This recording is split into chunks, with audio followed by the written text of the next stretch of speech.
Došavši u naš ljetni dom, izišla sam iz kaveza i krenula u obilazak. Kako sam, kao i svake godine, došla sa svojom zimskom kilažom, optrčala sam 48 krugova šprinta oko otoka da se vratim u kondiciju. Bože, što je lijepo trčati! Primijetila sam da su otok nastanile 2 nove ofucane mačke. Nisam se ni trudila upoznati s njima. Ja ipak dolazim iz metropole i red je da se one predstave meni. Na južnoj obali srela sam Đuru i Franju, koji su na staroj poziciji komentirali prolaznike. Nema tog događaja koji bi njima promaknuo. Morala sam smisliti nenametljiv način da spomenem Žaka, a da me ne skuže. Nisam htjela da znaju da ga volim. Ne prije nego on to dozna. Rekli su mi da je u birtiji s novom curom. Na tren sam prestala disati. Što? Žak ima curu? Kako mi je to mogao učiniti? Bila sam bijesna. Nakon što sam se malo umirila, otišla sam do jedinog kafića na otoku. Kad sam ugledala Žaka kako se ispružio ispod šanka, srce mi je jače zakucalo. Brkovi su mi se oznojili, a šape zaklecale. Kako je divan! Mogla bih ga danima promatrati. Nije ni svjestan svoje nenametljive ljepote. Pokraj njega je ležala neka ufucana mačka. To je ona, moja neprijateljica. Odradila sam staloženo onaj službeni dio upoznavanja i doznala da se zove Radojka. Sljedećih je pola sata Radojka provela laprdajući o raznim proizvodima za njegu tijela. Što će meni to kad sam divna i bez njih?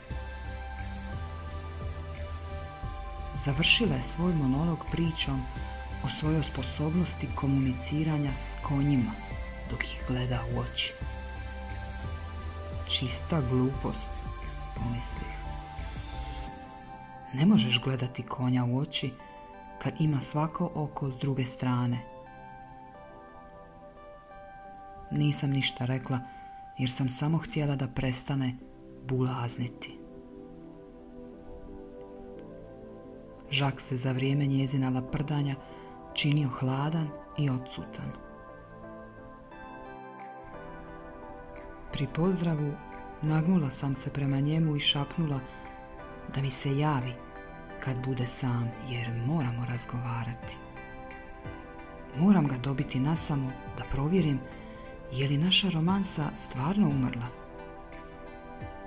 Ako jest, nema mi druge nego prihvatiti nastalo stanje i utopiti Radojku u procesu tugovanja.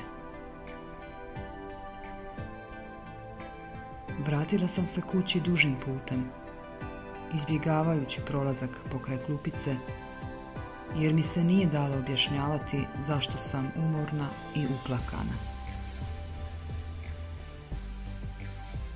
Vjerojatno sam izgledala stvarno očajno i klonulo kad mi je gazdaričin muž bacio jednu od ulovljenih riba.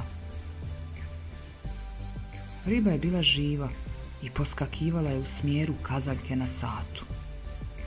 To me raspoložilo i u trenu sam zaboravila na Žaka da je se posvetila ribi.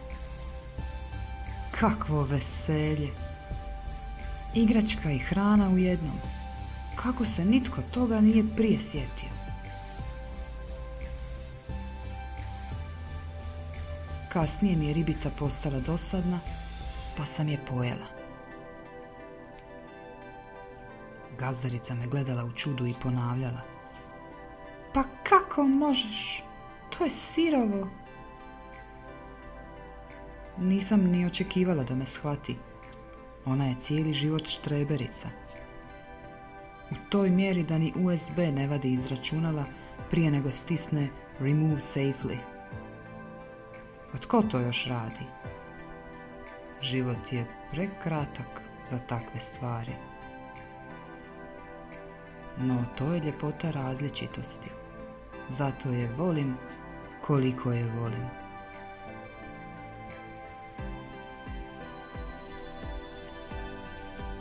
Provela sam večer smišljajući što ću reći Žaku kad budemo sami. Iskrenost uvijek pali.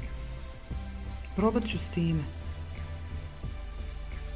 Doduše, i ludilo uvijek upali.